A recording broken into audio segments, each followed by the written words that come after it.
นั่นแหละพี่น้องเนาะเอาข่าวเรื่องข่าวราวเลยคือมื้อนี้ก็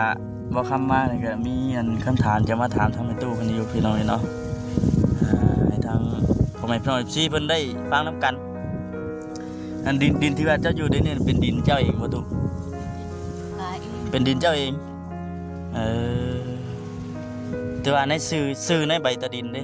เป็นชื่อของไผชื่อใบตะดินก็ของแม่นี่ชื่อของเจ้าเลยชื่อของแม่ตู้เลยมีตู้คูณแต่ว่าบ่ได้ใส่ชื่อแม่ใส่ชื่อลูกเอ้าลูกชายผู้แม่อยู่นำหั่นแหละผู้ไปบ้าคือหน้าครอบครัวแล้วแม่นแม่แต่ว่ามีอยู่ว่าชื่อในใบตะดินมีชื่อของแม่นะชื่อของแม่น่ะบ่มีชื่อลูกชายชื่อดอนคือดินพื้นชื่อแม่ให้ลูกเฮ็ดแต่ก็คณะตัวนี้ว่าเฉพาะของคณะตัวนี้นะแม่ของผู้ขาลูกว่าเฉพาะของแม่เห็นบ่คณะตัวนี้ไปหาพุ่นแต่ว่าเฉพาะของแม่นี่แม่นมีรายชื่อของเจ้ารายชื่อของแม่ก็ได้บ่เฉพาะในใบตะดินตอนนี้หั่นน่ะแม่นี่ยังบ่ได้ออกใบกบทองโอ้ถ้าออกใบกบทองแม่ก็ขึ้นใบกบทองแล้วเป็นของแม่แต่ว่าลูกทั้งสองคนนี่แม่บ่ให้ไปหมดแต่ว่าแม่เล่านะฮะตัดสินใจแล้วพี่น้องเนาะบ่ได้ยกให้ไผลูกผู้ชายก็บ่ได้ให้ผู้หญิงก็บ่ให้ผู้ชายก็พาก็บ่ให้ตอนผู้หญิงผู้พาก็บ่ให้บ่ให้แม่เขาบ่เลี้ยงแม่อันนี้ก็คือเข้าใจอยู่เนาะพี่น้องเนาะแต่ว่าถามทางพ่อแม่เพิ่นคือสาเหตุที่ว่าทางพ่อแม่เพิ่นตัดสินใจ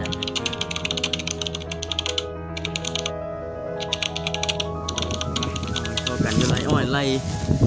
อ้อยคือเก่าเด้อพี่น้องเด้อเนาะยังอยู่ไรอ้อยอยู่ตอนนี้กำลังพากันเดินทางพอดีว่ามื้อนี้นะพากันมานำทางไปตู้เพิ่นกำลังตัดอ้อยแต่ว่ายังไม่ทันได้กองครับแต่จะพากันออกเมื่อเพิ่นที่ว่ามีทางรักใหญ่ทางมัสยิดเพิ่นแน่อยากซื้อเครื่องของมาให้ก็เลยอยากให้เมื่อหับเอาอยู่เพื่อนแล้วก็โอลมกันอยู่พุ่นเอาคนอื่นจะมีแต่ว่าทักทายสบายดีทุกน้องเด้อเนาะมาหาแม่ตู้หรือว่าแม่เฒ่าอันคูนแม่เฒ่าคูนพี่น้องเนาะแม่เฒ่าที่ว่าถือลูกสาวไล่ออกจากบ้านไล่ออกจากเพื่อนหายไปนอนอยู่ในป่าสะนั่นแหละพี่น้องเนาะก็เลยมีทางที่นายเพิ่นเกิดความเมตตาสงสารอยากช่วยว่าฉันซะ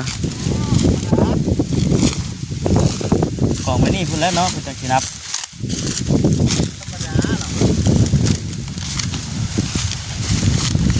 กว้างเลยเนาะโอ้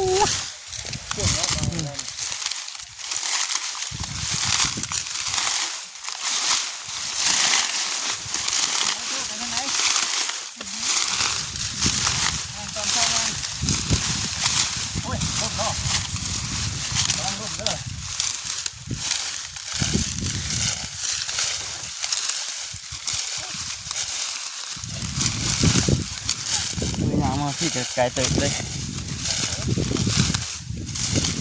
แต่ละมือคือแบบตลาดตอนแรกนี่เพื่อฮอดเรื่องกันถึงมืดเนาะค่ำเหมือนกันย่างมากผมฮอดกับจนช่วยมูได้ตั้งไรกอง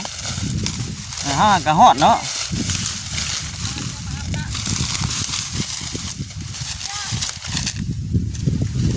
ไม่ได้ทานละมือทานละเมื่อก่อนให้ละเมื่อพักผ่อนก่อน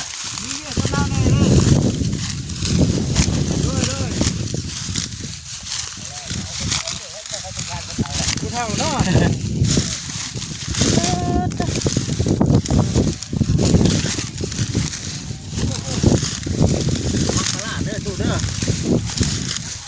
โอ้สุดเสียงหูเสียงตาเนาะ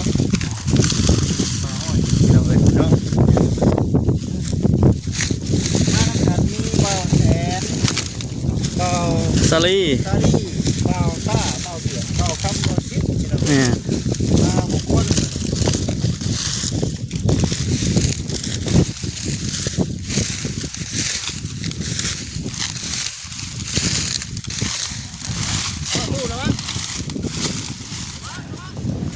ฮ้อนแล้วบัดทีนี้ยาเพื่อฮ้อนรถเป็นฮ้อนมีจมว่าหนาวจังอันนี้เพื่อฮ้อน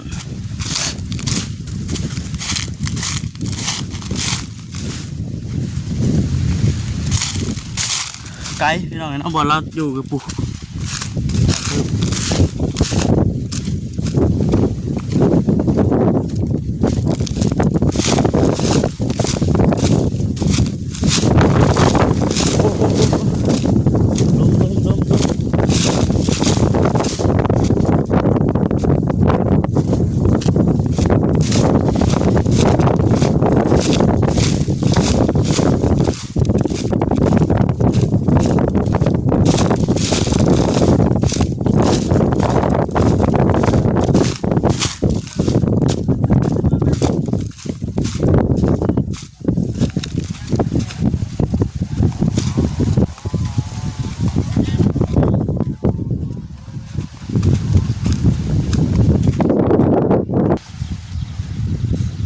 งานจุดเซ่แล้วกันเนาะ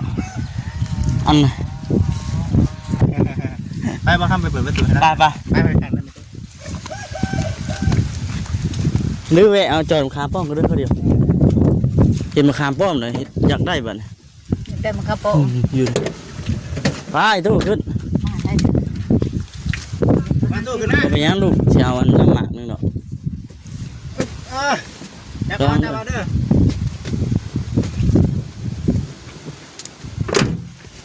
ไปพี่น้องเลยเนาะที่ว่า ขึ้นรถแล้ว โอ้ยเจ้ามารบกวนไปตู้ตาหน่อยจักนี่ตู้ ฮะ ฮะ มันเป็นยังบ่ บ่เป็นหยังบ่ มาเยี่ยมมาหาก็ดีใจเนาะตัวเนาะ ใช่สาธุ เออ สาธุบ่แซ่บ เอามาแล้วมันให้ดีใจจังเลย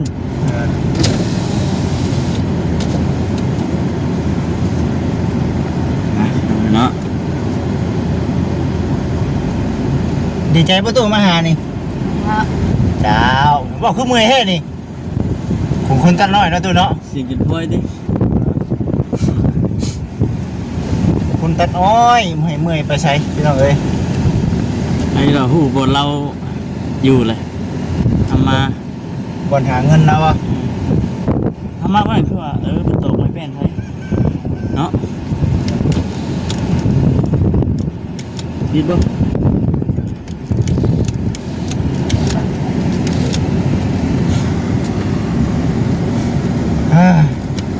เมื่อยประตูตาหน่อยนี่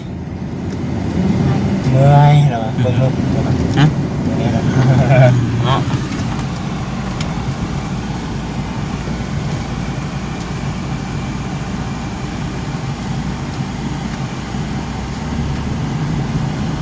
เฮ้ยมาคำป้อม ต้นไปเห็น กินมะขามป้อมบ่ ตลาด มีตู้อาบน้ำใช้เมื่อคืนนี่เมื่อวานนี่ ว่าเก่า อยู่บนเก้าหันแหล้ว มาดิ ถึงบ่ ถึงอยู่ กับพบตัวดำๆตัวนั้น เราจะเห็นนะตัวใด ไม่ใช่อะไรบ่นี่ ได้เยอะได้เยอะ ไม่สูงเนี่ย กองเงาเนี่ยได้เยอะ ไปเบิ่งพวกตัวดำก่อนได้ โอเคคอยขับลงถ่ายเพิ่งก็ได้ป้อมกันเนาะ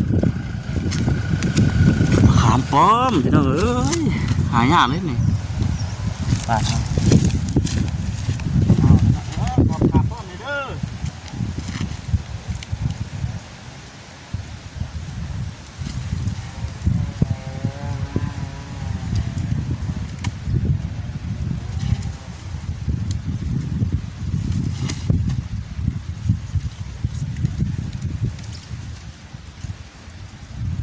มาครับเราพวกคนจะเบา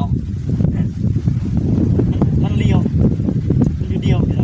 อง ตุยทุกกิน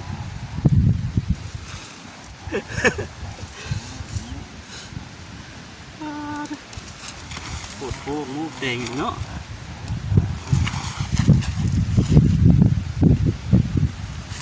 มาจนทักอ่ะพอแล้วปะพอแล้ว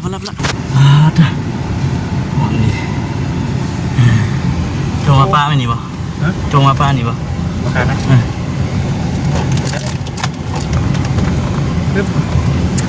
โอ้ยหนทางกระไรตัวเว้ยนั่นคือบ่เป็นนี่นะตัวมือน่ะ จะมาแปลงใหม่มาตัวนี่ กาแฟ กระเป้งกระเป้ง นี่เนาะ นั่นทางงานเจือ ชิม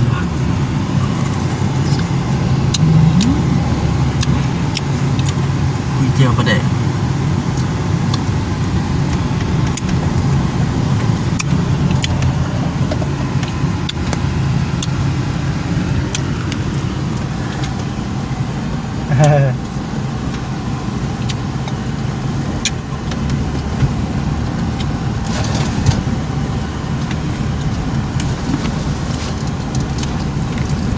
อยู่ในช่วงประมาณบ่าย2 โมง 3 โมงจ้ะพอได้บ่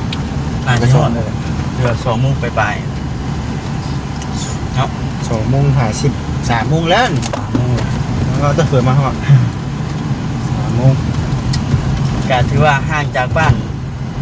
บางครั้งบ่จิตเติมหนึ่งพี่น้องเนาะหลายกิโลพี่น้อง มาแต่10 โมง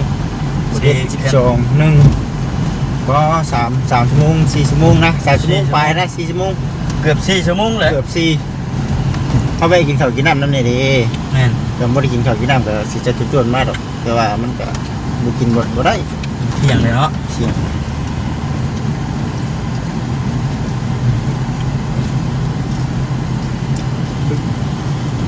ไปตู้ซี่บอกเพื่อนลูกเลยเด้อ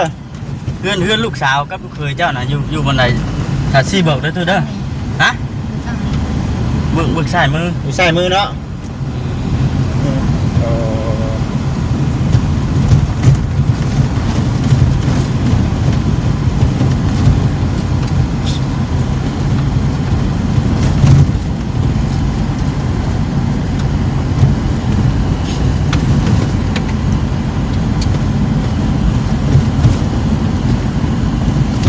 ไม่ยังพระจิก โอ้เกือบเลยนี่ นี่บ่ โอ้มัวแต่ขับเพลินเนาะตุ ทางสว่างเลย ทางมันเป็นขุม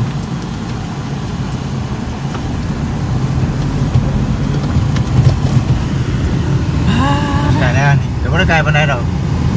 มานี่พี่เราเลยนะ เด็กเอ๋เนาะ ก่อนเราน่ะมันตะถอยกันย่างกันแล้วเพื่อนมันมีหัวนี่พ่อตู้ ไม่หัวพวกมะม่วง สงสัยอยู่เด้อบ่ มีกระตู้เขาแล้วมีพวกมะม่วง ยังแม่นอยู่เด้อบ่จิตเด้อ กุ้งหมักม่วง อันนี้บ่ตัวหน้านี่บ่นี่ได้กูม่วงนี่น่ะ นี่มาโจ้นี่มา ม่วงสนามเลย แม่นบ่จิ อั ต นนี้บ่ นี่ละมา แม่แล้ว ผมเห็นเราได้หนิเราไปอยู่เพื่อนจักนี่นะตู้ แม่แล้ว เพื่อนหลังนี้ เพื่อนนี่ เป็นเพื่อนไม่ได้ เพื่อนห้องในบ้าน เพื่อนห้องในบ้านปีสิก่อนอย่าทางทีมงานเราเคยเข้ามาอยู่เนาะมาแจกเสื้อผ้าพี่น้องเนาะหาหนาแท้เพื่อนห้องในบ้านนะ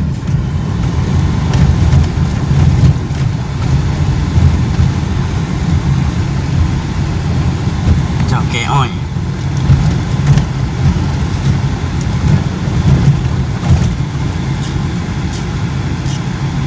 คนเนาะพอแห้งนี่แหละเพื่อนชาวบ้านเท่านี้ ลมพัดลงใต้เนาะ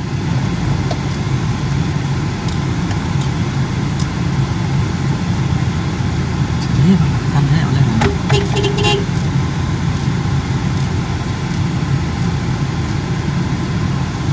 ละ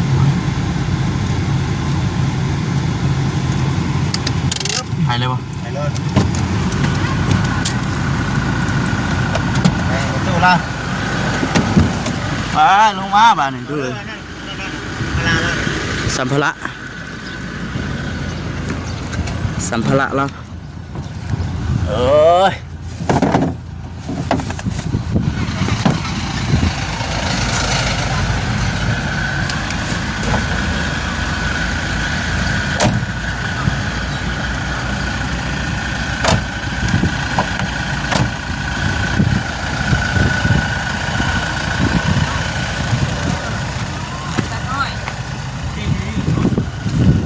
ยังมันทันได้น้ำใช่ไหมไปฮุบแล้วมาก่อนค่อยก็ได้สบายดี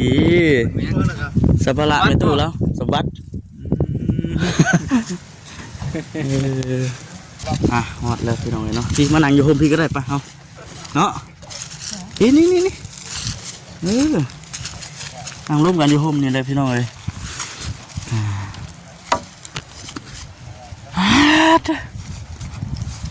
ฮอดมาถึงแล้วพี่น้องเลยเมื่อยบ่มื้อนี้ฮะเป็นไดคือหลายผู้หลายคนที่มาหามื้อนี้บ่จักบ่ไผมาหาเจ้านี่บ่จักซ้ำบาดนี่จักฮอดคนมาหาบาดนี่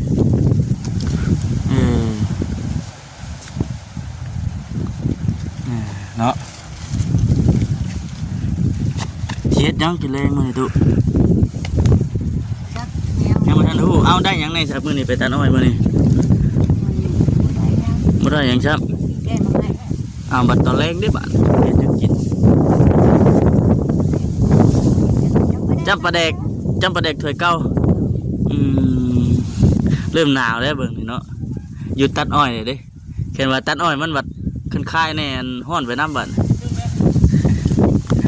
นั่นแหละพี่น้องเนาะเอาข่าวเรื่องข่าวราวเลยคือมื้อนี้ก็บ่คำมานี่ก็มีอันคำถามจะมาถามทางแม่ตู้เพิ่นอยู่พี่น้องเนาะให้ทางพ่อแม่พี่น้องซี่เพิ่นได้ฟังน้ำกันอันดินที่ว่าเจ้าอยู่ได้นี่เป็นดินเจ้าเองบ่ตุ เป็นดินเจ้าเองแต่ว่าในซื้อในใบตะดินเด้เป็นชื่อของไผ ซื้อใบตะดินกับของแม่นี่แหละชื่อของเจ้าเลยชื่อของแม่ตู้เลยแม่ตู้คูณแต่ว่าบ่ได้ใส่ซื้อแม่ใส่ซื้อลูกเอ้าลูกชายผู้แม่อยู่นำหั่นแหละผู้พี่บะฮะคือหน้าครอบครัวแล้วแม่นแม่แต่ว่ามีอยู่ว่าชื่อในใบตะดินมีชื่อของแม่นะชื่อของแม่น่ะบ่มีชื่อลูกชายชื่อดอนคือดินพื้นนี่เนาะพี่น้องเนาะเรียกว่าดินตอนนี่นะของแม่แม่นแล้วเขตนี้ว่านี่นะของลูกแม่ก็บ่โกงของลูกซื้อแม่ให้ลูกเขตแต่ค่ะคณะตัวนี้ว่าเฉพาะของคณะตัวนี้นะแม่ของผู้ขาลูกว่าเฉพาะของแม่เห็นบ่คณะตัวนี้ไปหาพุ่นแต่ว่าเฉพาะของแม่นี่แม่นมีรายชื่อของเจ้ารายชื่อของแม่ก็ได้บ่เฉพาะในใบตะดินตอนนี้ฮะนะแม่ยังบ่ได้ออกใบขอบทองโอ้ถ้าออกใบขอบทองแม่ก็ขึ้นใบขอบทองแล้วเป็นของแม่แต่ว่าลูกทั้งสองคนนี่แม่บ่ให้ไปหมดถุงนึงคือในที่ดินตอนนี้นะรายชื่อทางแม่เพิ่นนี่บ่ได้มีแต่ว่าให้ขึ้นอยู่กับลูกชายในใบตะดินนะแต่ว่าแล้วของลูกเฮ็ดตะกี้ของลูกเฮ็ดเนาะเฮ็ดให้เฮ็ดหน้าเพิ่นเฮ็ดเพิ่นสร้างเฮือนสร้างชานก็แม่นสร้างเฮือนสร้างชานแม่แต่ว่ายังบ่ทันได้มีใบอันขอบทองพี่น้องเนาะยังบ่มีใบขอบทองสิออกปีนี้แม่ก็ใบขอบทองนี่เฮ็ดแล้วบ่เฮ็ดแล้วติใบขอบทองถ้าเพิ่นแทะกันแล้วลงมาแทะถ้าเพิ่นแทะก่อนถ้าเพิ่นแทะเลยว่าสิออกปีนี้เท่าไรก็แม่สมมุติว่าเฮ็ดใบขอบทองยังบ่ฮู้ครับยังบ่ฮู้นี่แต่เพิ่นประกาศว่าเตรียมเงินเด้อของเพิ่นเป็นหัวหน้าหน่วยเด้เพิ่นบอกเตรียมเด้อ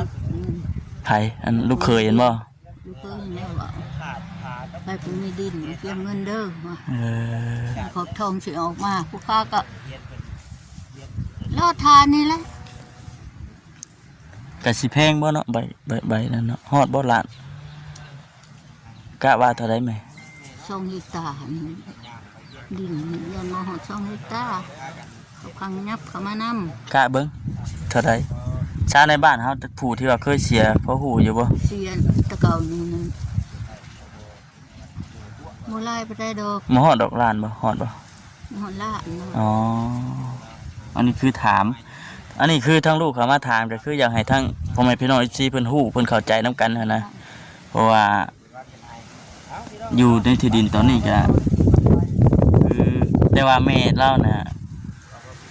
ตัดสินใจแล้วพี่น้องเนาะ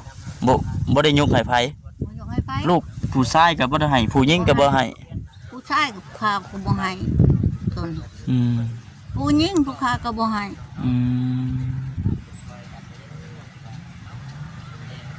อ้าวเป็นหยังบัดคือว่าบ่ให้ บ่ให้แม่เขาบ่เลี้ยงแม่ อันนี้ก็คือเข้าใจอยู่เนาะพี่น้องเนาะแต่ว่าถามทางตาแม่เพิ่นคือสาเหตุที่ว่าทางตาแม่เพิ่นตัดสินใจก็คือลูกเต้าเฮ็ดแบบนี้เนาะ เต้าเฮ็ดแบบ แค่ว่าลูกเต้าเบิ่งลูกเต้าแย่งก็บ่ติบ่ว่าติ ก็บ่ที่บ่ว่าตอนลูกเต้าเบิ่ง แต่ว่า เต้าก็เว้าเต็มซุบเต็มปากมันยังก็สิจนเก็บเล่มบ่ได้ อืม14หลายทางมันก็คอมเมนต์เข้ามาหลายแบบอยู่พี่น้องเนาะ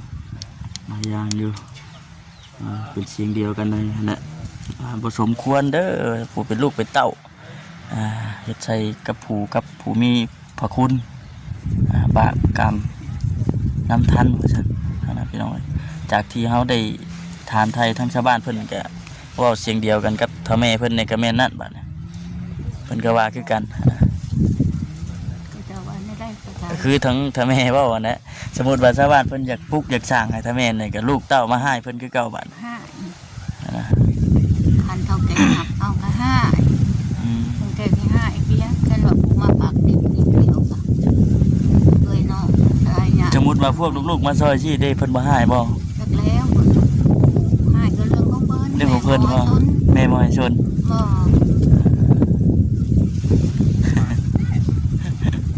ถามนะพี่น้องเนาะถามให้มันรู้รายละเอียดว่าเป็นแนวใดเนาะนอนแต่ละมื้อแต่ละคืนก็ว่าสิบ่คิดก็คิดคือเก่า ว่าบ่ขึ้นก็ขึ้น เห็นว่าบ่ฟื้นว่าให้ก็บ่ได้ให้แต่ว่าน้ำตามันไหลว่าซั่น ไล่ ติอืม ไล่เพิ่งแง่งขึ้นทั้งผ้าไปเห็นหนดอ่ะ เนาะตึกปึงอยู่น่ะบ่เฮ็ดไปใช้ ได้หน้าพ้นผัดยาปับอะไรบ่น้ำตาออกมันก็ อืม บ่ให้มันก็ออกเองลูกเอ้ย ให้มันออกเองเนาะสมมุติว่ากระเจ้าเจาะน้ำอยู่ในบ้านนี่แพงบ่ แม่บูนะ ราคามันต้องถามมันผู้ที่ว่าเพิ่นเจาะเนาะ มันบ่ทำเพื่อนมันเขาเจ้าทำเขาเจ้าทำ เพราะว่าน้ำที่ว่าเจ้าเอาไปตักคู่มือน่ะมันบ่ได้กุ้มเนาะว่าแรง ไม่ได้กุ้งนะ อ่า มีสิบึดนะ สิเบิดล่ะหลายคนเนาะเบิดบ้านมันกินอยู่หั่นบ่จ๊ะ ไปกินน้ำก็มัน อืม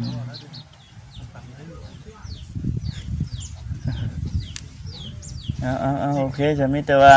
เดี๋ยวจะให้ทางอันทีมงานเพิ่นเข้ามาถามเด้ออ่าโอเคตัวเอาสบายดีเด้อตัวเด้อ ได้ดี อ่า มากันยังบ่ทันได้เก็บเครื่องเก็บของขึ้นเทั้งเฮือนขึ้นดอกแล้วก็ได้พี่น้องเอ้ยเนาะนี่เด้